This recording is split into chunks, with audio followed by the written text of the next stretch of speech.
For whoever is watching my channel for the first time, hi, my name is Parth Vijayvergiya and I'm a graduate student at Purdue University. I applied to a lot of universities and here are the names.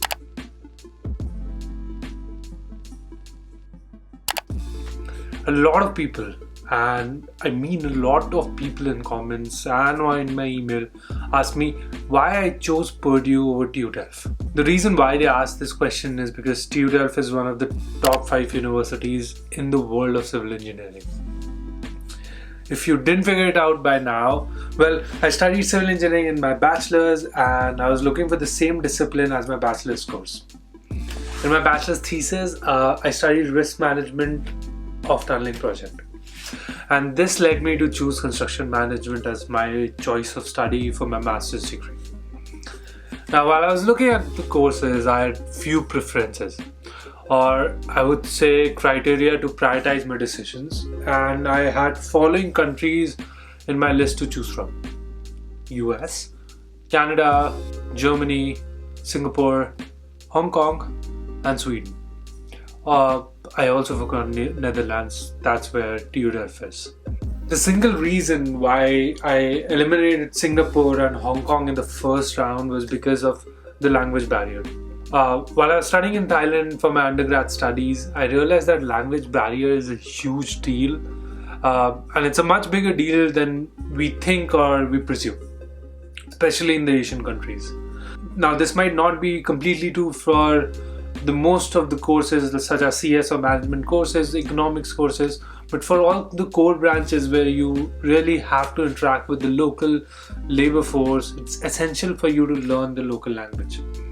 I guess that problem wouldn't be that much in a country like Singapore, but I couldn't take the risk again. Now, when it comes to Germany, one thing I really like about their education system is that they have made it mandatory as a prerequisite to know a bit of German, even though the courses are in English. This mandating the language learning helps the student converse during studies and also build up their skills from there, which enables them to get work in Germany later on. Looking at the list again, I knew that I'd be applying to Sweden because I did an exchange semester there, and wanted to go back, continue study in KTH or Chalmers, which are the best universities in Sweden. I applied to TUTELF for the reason that it is one of the best for civil engineering, and it would be an achievement to get into such a prestigious university. The reason why I did not apply to Germany was because for my course, especially construction management, I couldn't find much information. Honestly, I didn't want to learn German and face the language barrier again. I guess it was much more of a personal choice than a preference of a country or a preference of a course. If I had to go to Germany, I would rather do structural engineering. By the way, I want to pitch something here. If you want any kind of information related to Germany or studying in Germany, I would recommend a channel named Bharat in Germany.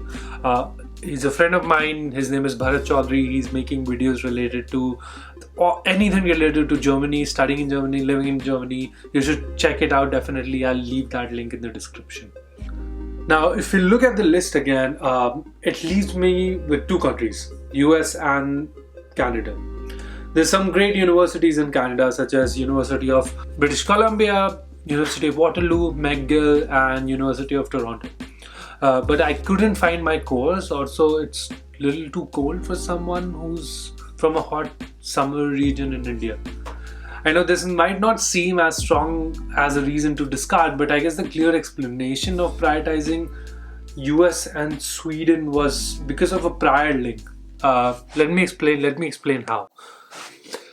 So, I did my undergrad from Asian Institute of Technology, Thailand, and that's a whole story for another video, but there all the professors who taught us were PhDs.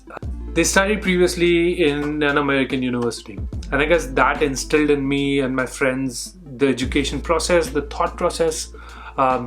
Also, the way they used to teach was very similar to how they teach us here. Now, this was not the only reason. This was definitely a tilting factor toward US universities, but not the only reason. Here are some reasons I want to explain. For starters, I do not have to worry about language. One good thing about English speaking country is that having a conversation with any company who comes for recruiting is super easy. Second, even though there's a lot of hate given to visa in US, I think it's more than liberal.